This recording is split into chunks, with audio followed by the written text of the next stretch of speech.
Hello guys, প্ৰথমতে আপোনালোক সকলোকে বিজেবি আসাম জব ইনফৰমেশ্যন চেনেলটোলৈ স্বাগতম জনাইছো। ESIC Requirement 2022 ESIC অৰ্থাৎ কৰ্মচাৰী ৰাজ্যিক বীমা নিগমত 93টা খালী পদ ওলাইছে। মই এতিয়া আপোনালোকক কেনে ধৰণৰ পদ ওলাইছে আৰু কেনে ধৰণৰ অৰ্হতা প্ৰয়োজন আৰু দৰমহা কিমান আৰু ইয়াৰ লাষ্ট ডেট কেতিয়া অনলাইন সকলো ধৰণৰ কথা আপোনালোক কৈ যাম। সো ভিডিওটো আপোনালোকে সম্পূৰ্ণ কৈ চাব।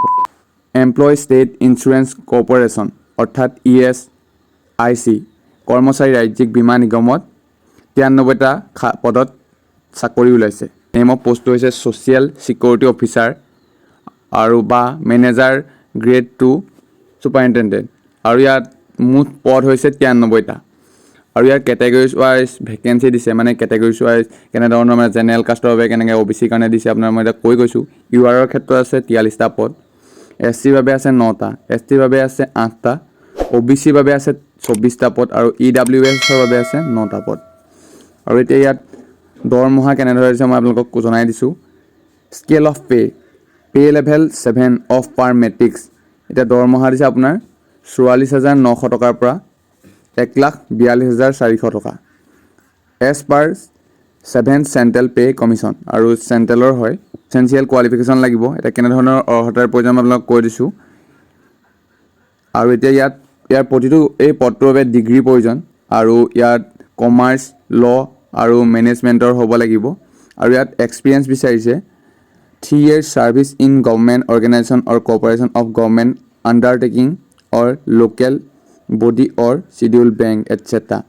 আপোনালোকৰ ইয়াত বেংকত আপোনালোকে 3 বছৰ আপোনালোকৰ এক্সপিৰিয়েঞ্চ থাকিব লাগিব বা কৰ্পৰেশ্যন অফিচত গভৰ্ণমেণ্ট আণ্ডাৰটেকিং কৰ্পৰেশ্যন অফিচত আপোনালোকৰ এক্সপিৰিয়েঞ্চ থাকিব লাগিব 3 বছৰ আৰু এজ লিমিট ধৰি দিছে। এজ লিমিট আপোনাৰ 21 বছৰৰ পৰা 27 বছৰৰ ভিতৰত হ'ব লাগিব আৰু ইয়াৰ একেবাৰে লাষ্ট আপোনাৰ 2022 12/4/2022 লৈকে হ'ব লাগিব আৰু এজ ইলেকশ্যন দিছে। ST ক্ষেত্ৰত 5 বছৰ আছে ইলেকশ্যন আৰু OBC ক্ষেত্ৰত 3 বছৰ আছে আৰু PH ফিজিকেল হেণ্ডিকেপৰ ক্ষেত্ৰত আপোনাৰ URৰ ক্ষেত্ৰত আছে 10 বছৰ, OBC ক্ষেত্ৰত 13 বছৰ আৰু ST ক্ষেত্ৰত আছে 15 বছৰ। আৰু এতিয়া মই এপ্লিকেশ্যন ফিজ কেনে ধৰণৰ দিছে মই আপোনালোকক কৈ গৈছোঁ।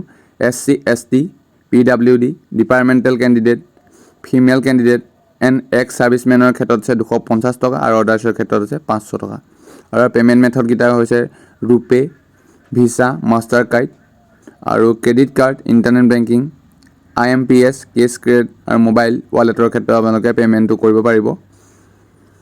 আৰু ইয়াৰ ষ্টাৰ্টিং ডেট হৈছে অনলাইন এপ্লাইৰ ষ্টাৰ্টিং ডেট হৈছে 11 মাৰ্চ 2022 চন আৰু লাষ্ট ডেট হৈছে 12 এপ্ৰিল 2022 চন আৰু ইয়াৰ মই লিংক আপোনালোকৰ অনলাইন এপ্লাইৰ লিংক মই মোৰ ডেছক্ৰিপশ্যনত দি দিছোঁ। আপোনালোকে তাত গৈ আপোনালোকে অনলাইন কৰিব পাৰিব আৰু যদি আপোনালোকক অনলাইন কেনেদৰে কৰে যদি আপোনালোকক ভিডিঅ' লাগে তেনেহ'লে প্লিজ কমেণ্ট কৰিব আৰু মোৰ ইনষ্টাগ্ৰামৰ লিংক দিয়া আছে, তাত গৈ আপোনালোকে মেছেজ কৰিব। তেতিয়া মই আপোনালোকক নেক্সট ভিডিঅ' আপোনালোকৰ অনলাইন এপ্লাই কেনেকৈ বনাই দেখাম। চ' আজিলৈ বাই, জয় অসম।